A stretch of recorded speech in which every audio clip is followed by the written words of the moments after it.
Hello everyone, आज हम लोग बात करने वाले हैं पी ब्लॉक एलिमेंट्स के बारे में। तो पी ब्लॉक एलिमेंट्स होते क्या क्या हैं।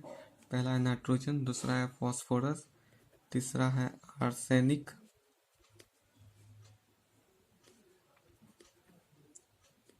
चौथा है एंटीमोनी,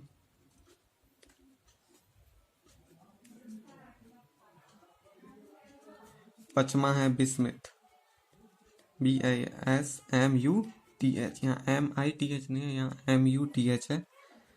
ओके, इस बात का ध्यान रखना है, बिस्मिथ हो गया। अब नाइट्रोजन और फॉस्फोरस यहाँ पे नन मेटल्स हैं। नाइट्रोजन और फॉस्फोरस यहाँ पे नन मेटल्स हैं।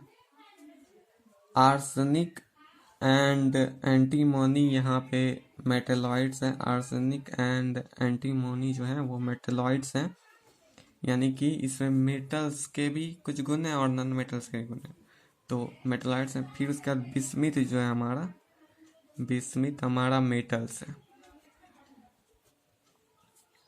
Bismuth metals. तो ग्रुप 15 में जो एलिमेंट्स पाए जाते हैं उनके नाम है nitrogen, phosphorus, arsenic, antimony and bismuth.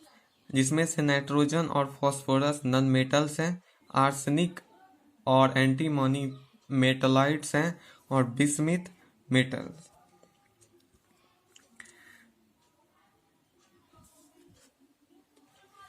तो ग्रुप 15 एलिमेंट्स का जनरल इलेक्ट्रॉनिक कॉन्फ़िगरेशन होता है, जनरल इलेक्ट्रॉनिक कॉन्फ़िगरेशन,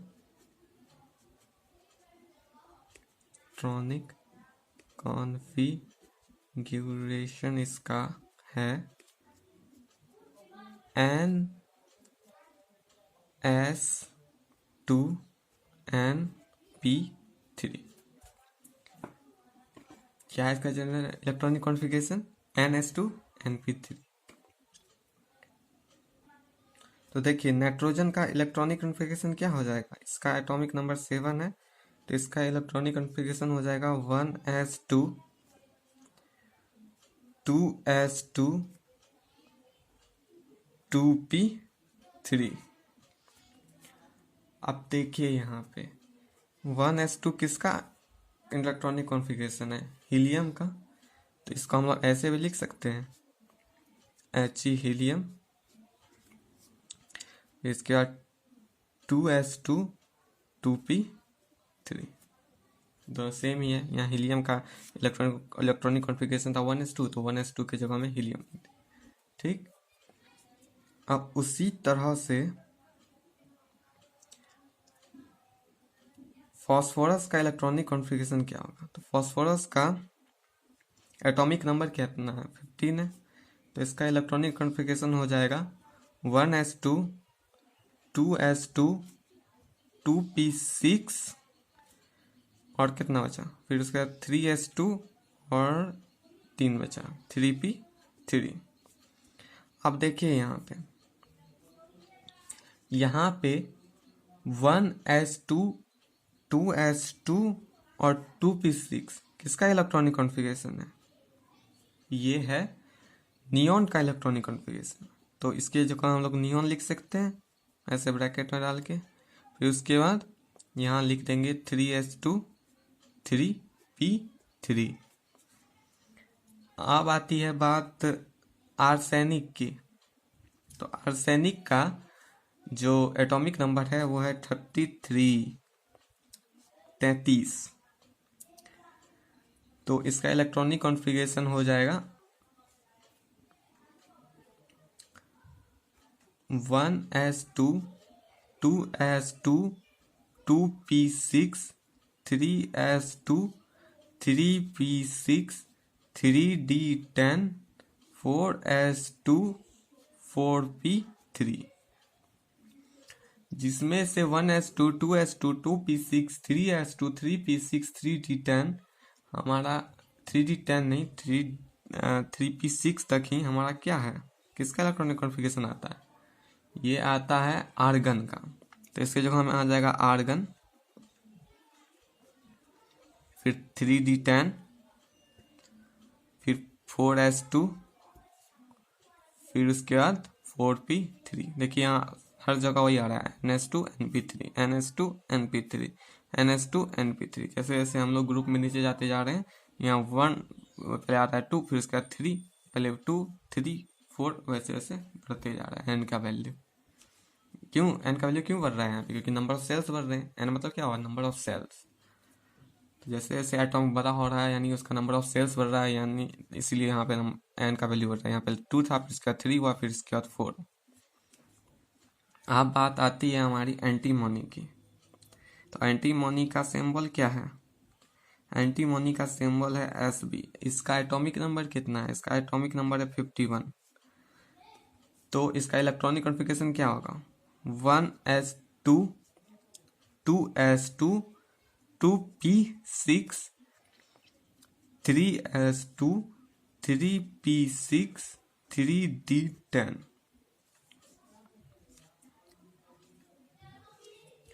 फिर इसके बाद 4s2 4p6 4d10। फिर उसके बाद 5s2 5p3।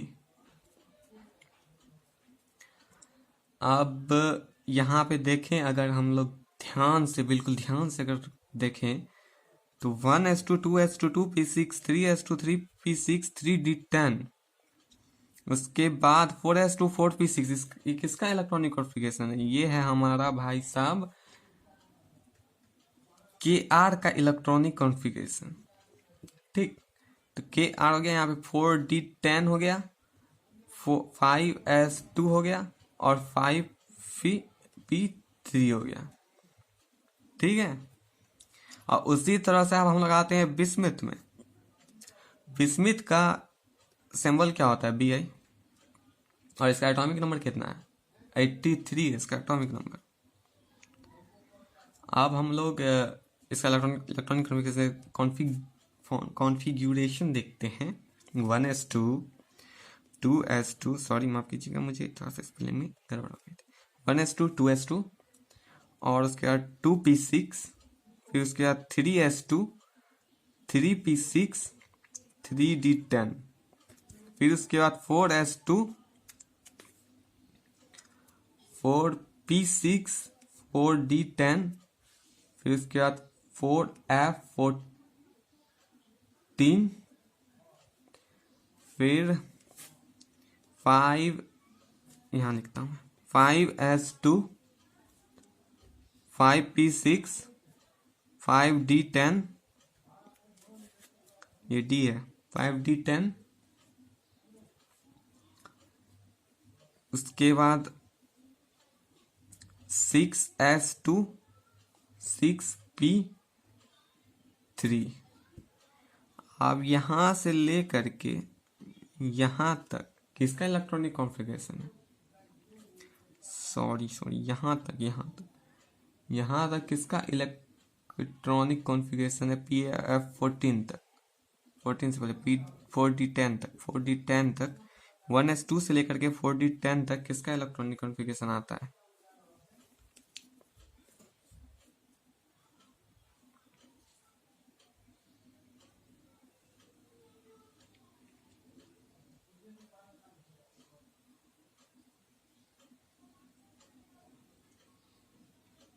बताइए।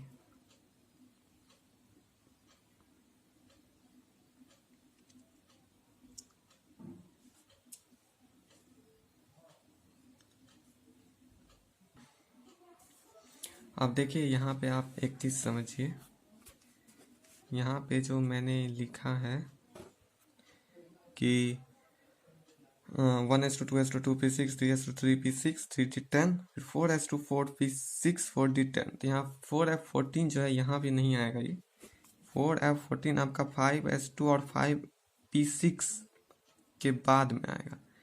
यहाँ पे आएगा आपका 4f14, यहाँ पे नहीं आएगा क्योंकि यहाँ f ऑर्बिटल चालू हो जाता है और f ऑर्बिटल यहाँ शुरू होता है इसका। आपने वो पढ़ा होगा कि किस तरह से लिखते हैं, उसने ये बताएगा। तो अब हम लोग आगे बढ़ते हैं।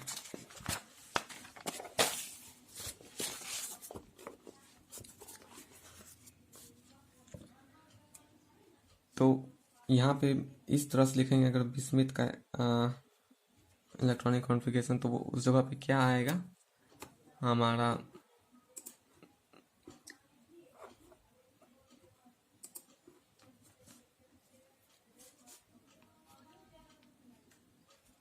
उस जगह पे आ जाएगा Xenon, और ये है 4F14 5D10 6S2 6P3,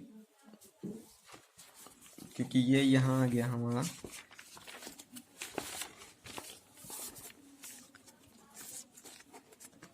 यहाँ जो था ये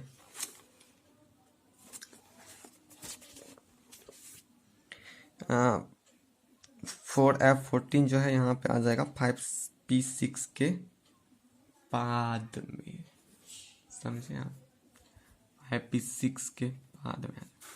तो चलिए अब हम लोग आगे बढ़ते हैं। तो ये हो गया इलेक्ट्रॉनिक कॉन्फ़िगरेशन। आप एक यहाँ पे नोट करने वाली बात है,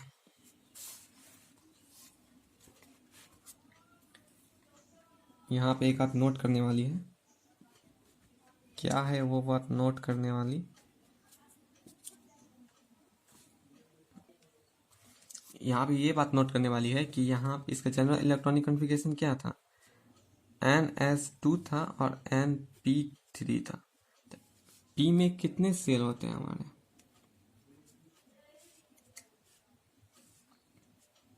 इस तरह से 3 सेल होते हैं।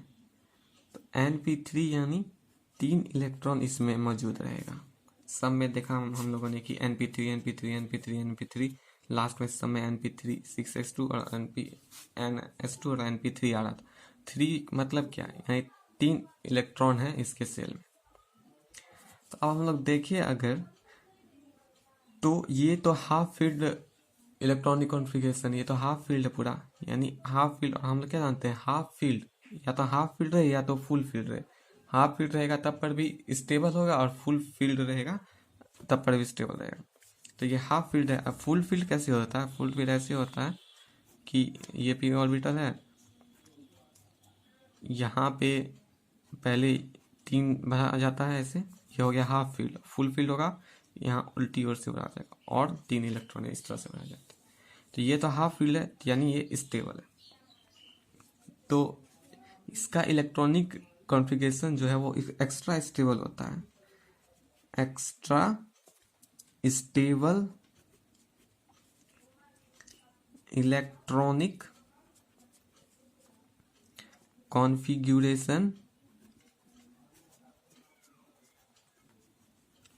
Due to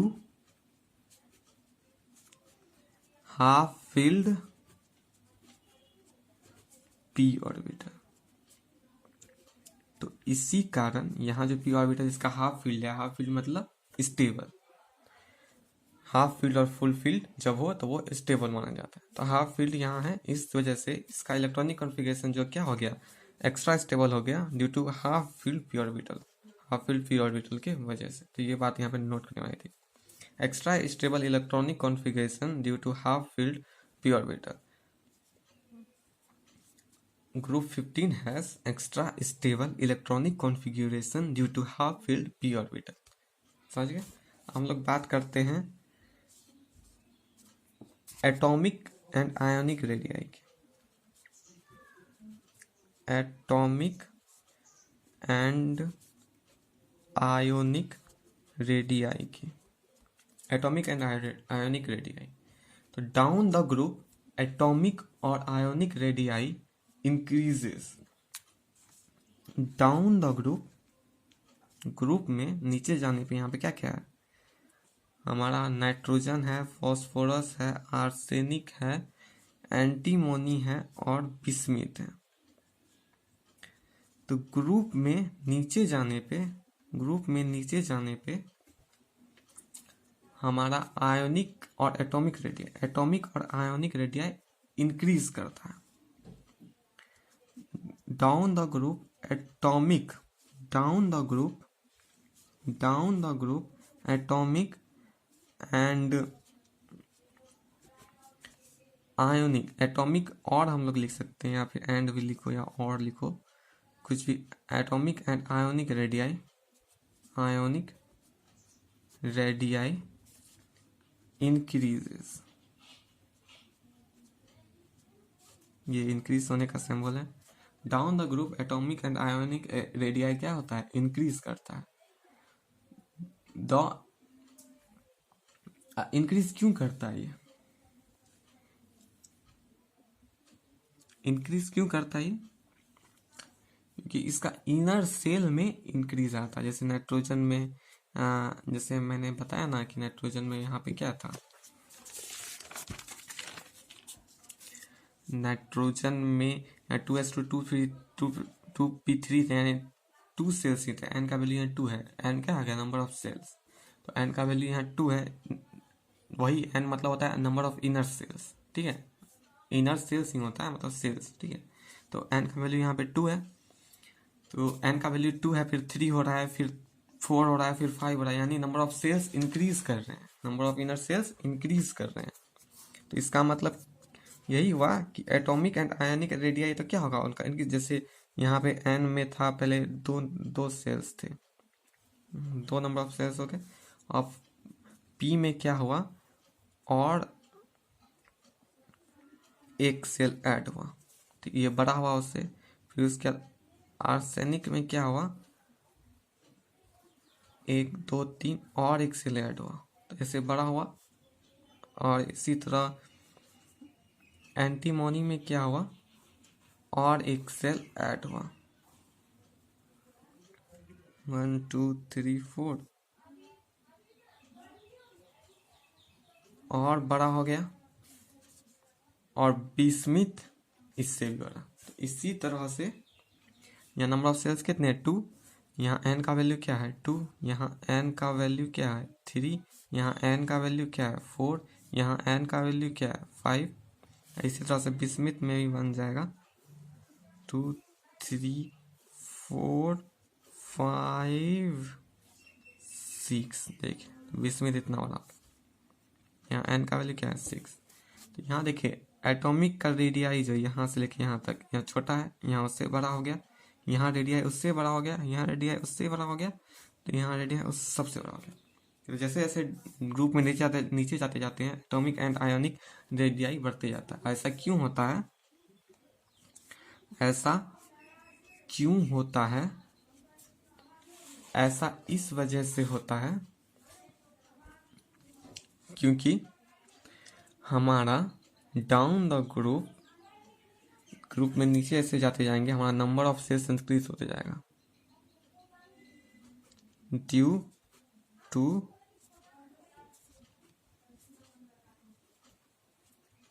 increase in the number of inner shells, due to increase in the number of inner shells, ठीक है। आई होप आपको यहाँ तक समझ में आ गया होगा। अब यहाँ पे एक ट्विस्ट है, पूछिए वो क्या ट्विस्ट। ट्विस्ट ये है कि नाइट्रोजन से फास्फोरस जब हम लोग नीचे जाते हैं ग्रुप में, तब तो हमें दिख रहा है कि साइज इंक्रीज होता है, तब तो दिखता है कि साइज, हाँ साइज इंक्रीज हो रहा है, नंबर ऑफ सेल्स इंक्रीज हो रहा है, साइज इंक्रीज हो रहा है। लेकिन जैसे हम लोग नंबर ऑफ सेल्स इंक्रीज यहाँ भी हो रहे हैं, नीचे भी, लेकिन जैसे हम लोग आर्सेनिक पे पहुंचते हैं, तो आर्सेनिक में हमारा क्या आ जाता है, completely filled D block. Arsenic में हमारा आ जाता है completely filled D block, D block आ जाता है कंप्लीटली। डी स्क्रीनिंग इफेक्ट जानते हैं हम लोग, इस स्क्रीनिंग इफेक्ट ये होता है कि देखिए ये सब आउटर इलेक्ट्रॉन से ही, इसमें 2 इलेक्ट्रॉन है, पहले 1 फर्स्ट सेल में 2 है, फिर उसके बाद सेकेंड सेल में 2 2 करके हैं, यानी 8 हो गए। फिर थर्ड सेल में 2 12 18 हो गए। फिर उसके बाद चौथे सेल में कितना है 5। तो यहाँ पे तो ये सब नंबर ऑफ सेल्स हैं, पहला सेल ये हुआ, फिर दूसरा सेल ये हुआ, फिर तीसरा सेल ये हुआ 3 वाला, फिर चौथा सेल ये। लेकिन यहाँ देखिए तीसरा सेल में 3D अवेलेबल है।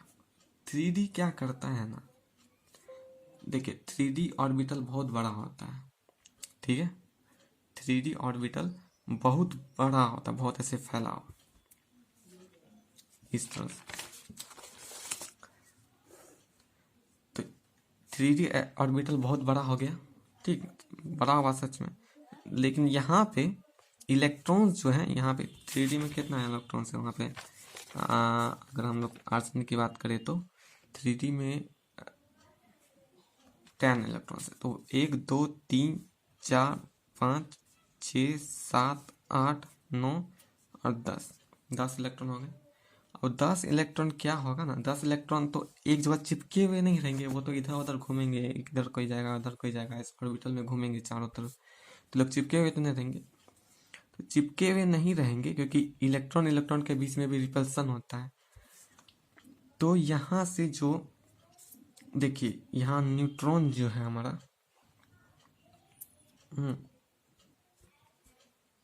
है ना, प्रोटॉन, तो ये अट्रैक्ट कर रहा है यहाँ से इलेक्ट्रॉन को। तो यहाँ ही देखेगा कि अरे ये लोग तो आपस में दूर दूर हैं, बहुत दूर दूर हैं, और ये बहुत जगह बसता है बीच में बहुत जगह है। तो यहाँ से जो है, यहाँ पे जो हमारा आर्सेनिक में क्या आता है, उसके बाद देखिए यहाँ पे 4s2 एंड 4p3 है। तो यहाँ जो 4s2 वाला जो ये है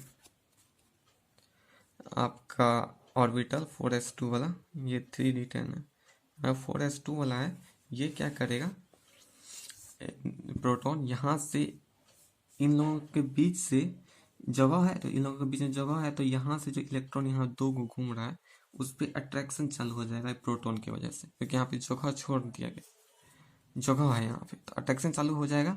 तो ऐसा होता है ना कि अट्रैक्शन होने के कारण इसका साइज छोटा हो जाता है, ये और करीब आ जाता है, क्योंकि यहाँ पे जगह इतना छोड़ा हुआ है, जगह में सील्ड नहीं कर पाया ये अच्छे से, इससे तो सील्ड नहीं कर पाया, तो इसका अट्रैक्शन यहाँ भी लग जाता है। जैसे चंबुक होता है ना, चंबुक को हम लोग चंबुक में कुछ चिपका देते हैं, फिर उसके बाद वो जो, जैसे ये चंबुक है, यहाँ पे कुछ चिपका दिए, तो अब जो यहाँ पे जो दूसरा कोई धातु है उसको अगर इसके करीब लाएंगे ना तो कम अट्रैक्शन लगेगा।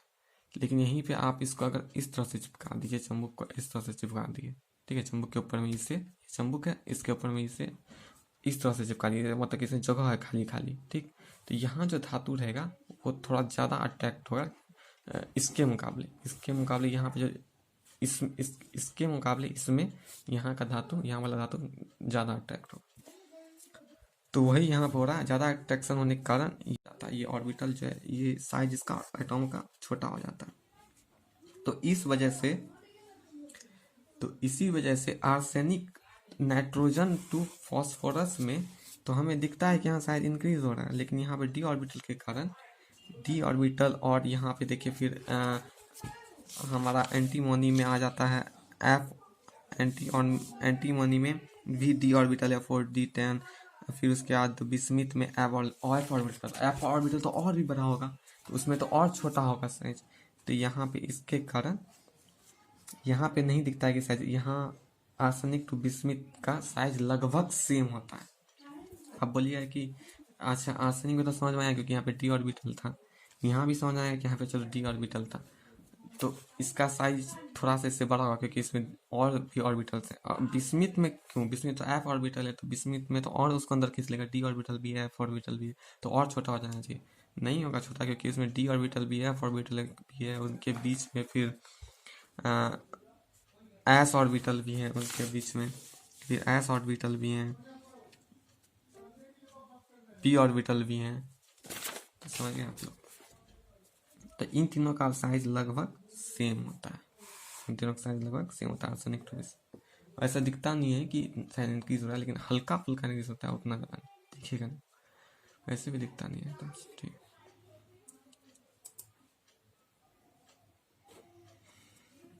अब हम लोग बात करते हैं, तो ये बात हम जान ली, तो increase in size from nitrogen to phosphorus is considerable, दिखता, लेकिन समझ में आता है कहाँ इंक्रीज हो रहा है, लेकिन आर्सेनिक टू बिस्मिथ पे जाने पे ऐसा समझ में नहीं आता कि साइज इंक्रीज हो रहा है, क्योंकि डी ऑर्बिटल फुल पूरा पूरा भरा हुआ डी ऑर्बिटल मतलब full field D orbital present होते हैं और एफ ऑर्बिटल कंप्लीटली फिल्ड। वो डी ऑर्बिटल में कितना होता है, डी ऑर्बिटल ये ऐसे होता है, इसमें 5 खाने होते हैं, 1 2 3 4, एक इधर दे दो है, 5 हो गए। तो ये 1 electron 2 electron 3 electron 4 electron 5 electron 6 electron 7 electron 8 electron 9 electron 10 electron 3d10 पूरा कम्प्लीटली फील्ड ऑर्बिटल। उसी तरह एफ ऑर्बिटल भी यहाँ भी कम्प्लीटली फील्ड है। 14 यहाँ पे 7 खाने होते हैं एफ ऑर्बिटल में, तो 14 हो गए, 7 दूनी 14। तो अब हम लोग बात करते हैं, तो आप लोगों को यहाँ तक क्लियर हो गया होगा, मैं इसे लिख भी देता हूँ एक बार, ठीक है, जिससे आप लोग को समझ में आ जाए।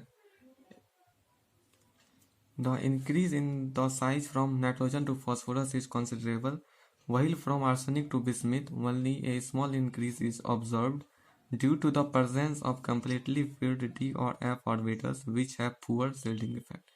ये थोड़ी सी राइटिंग खराब है, तो उसके लिए सॉरी।